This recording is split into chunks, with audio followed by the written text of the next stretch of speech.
you need to know your personal brand of intelligence. So follow your gut instinct. We all know about the paradox of choice.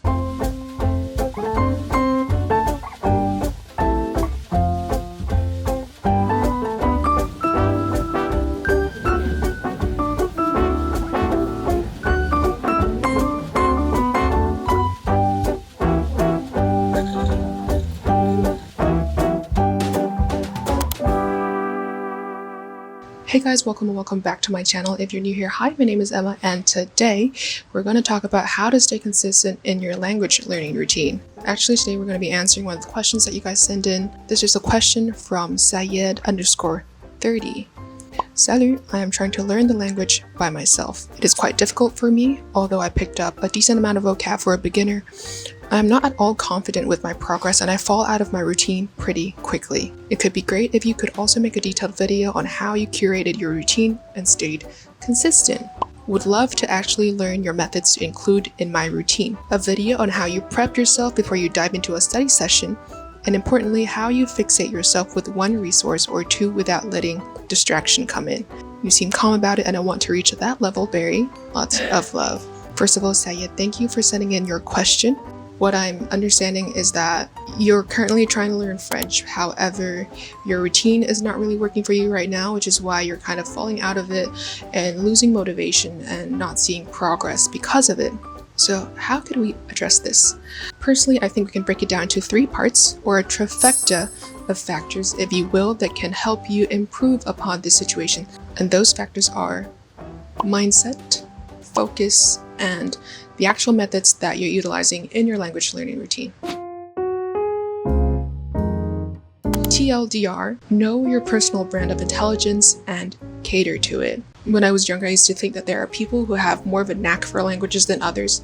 But as I've grown older, I feel like it's more how much you actually care about learning languages. Some people do, some people don't. And also, do you know your personal style of intelligence and the methods that will cater to it?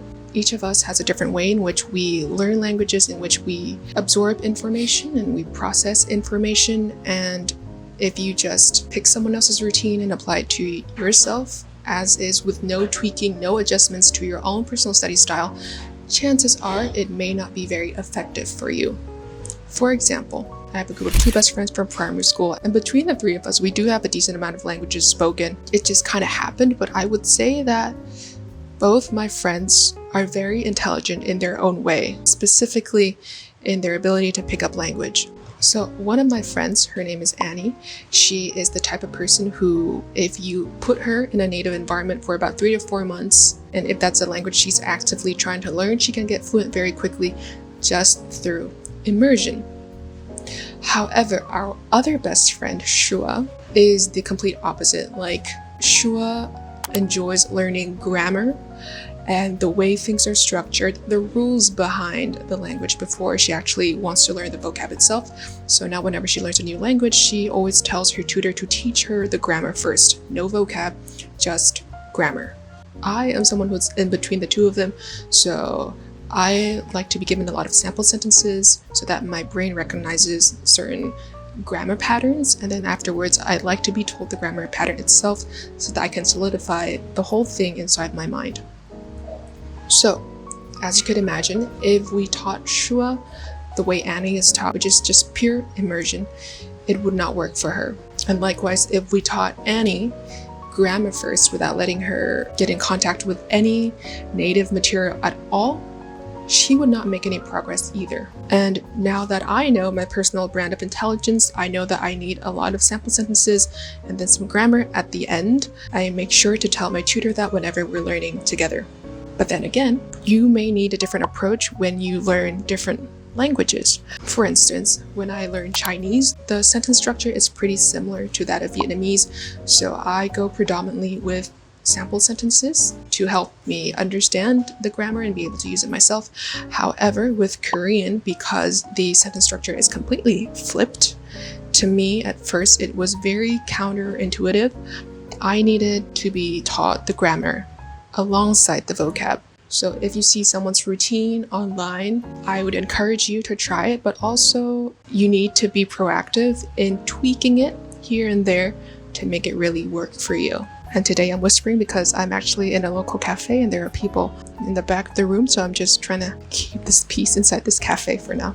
Also, be sure to take into account different lifestyles, how much time you can dedicate to certain language activities or not. A month or two ago, I was able to dedicate a solid amount of hours every day to language learning, but as of recent, I just started taking on Tailoring Academy. I'm there for 20 hours a week plus another 10 to 15 hours of homework at home. So that's a total of 30 to 35 extra hours every week that I'm dedicating to something that I really enjoy. So of course, the time that I have left for language learning will have to be cut down, and that is totally fine. Remember, your routine needs to adapt with your lifestyle for it to be enjoyable to you, to be effective, and for you to stay consistent. I think, especially in this day and age, no matter what we're trying to do, we could always use a little bit more focus. First of all, I would say it's important to find an appropriate environment for you. Some people thrive well when studying in groups, just in the vicinity of others, in cafes or libraries. Or for me personally, I study the best when I'm in my own room by myself. A lot of times I feel like it's not that we don't have enough time to study, it's because we don't have enough focus. And if we can focus, we can make so much more of the same duration of time, right? So how do you improve your focus with easy implementable steps that you can add to your everyday routine? First thing I do is I turn my phone to silent, turn on work mode, turn off all unnecessary apps, and then I turn my phone face down on my table so that if any notifications do still pop up, nothing distracts me. Another thing that I've been implementing recently is something I learned from my friend Annie. I have a system in place right now where I don't check social media before 12 p.m. and I don't check it after 8 p.m. I also have social media limits, app limits on my phone. And at 1 hour, 1 hour, 15 minutes, it caps. And the thing is, I work in social media, so I also need to use the time I'm on social media to research. It's all within that 1 hour. Within that 1 hour. I've been setting my phone to automatically go into no app zone from when I wake up until lunchtime. Honestly, I don't know why I'm even surprised because with no notifications popping up on my phone, whatever I'm doing these days in the mornings, I'm at the Tailoring Academy.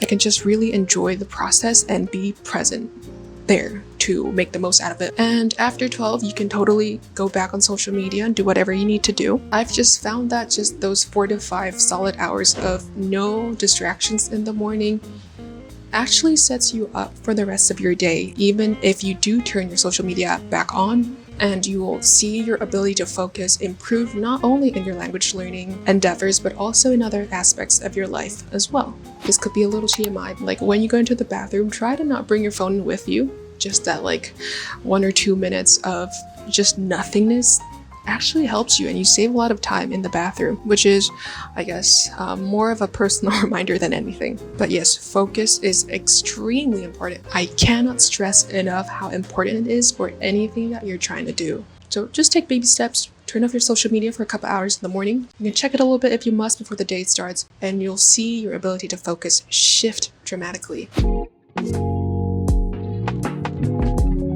And as for methods to help me stay consistent, I guess the amount of resources available these days online is kind of like a double-edged sword in the sense that you have so many options. There's definitely something that's going to fit the way that you study and your personal brand of intelligence. But at the same time, we all know about the paradox of choice. So how do I fixate myself into 1 or 2 resources and not just yeet myself all over the place? Something that I've tried to do actually is pick a short-term challenge. Learning French, Français avec la méthode nature, I gave myself a challenge to only use this book for however long it was going to take without any other supplementary resources.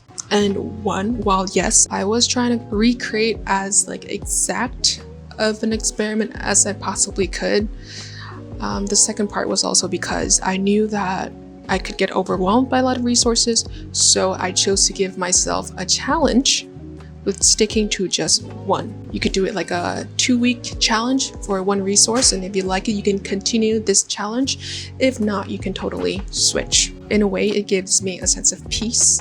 I'm done working with this particular resource for the day, I feel like I'm done. I don't feel guilt of like not having done more. Another thing I've found useful is to, instead of adding more language activities into your routine, is to replace activities that you already do every day, but just do it in your target language.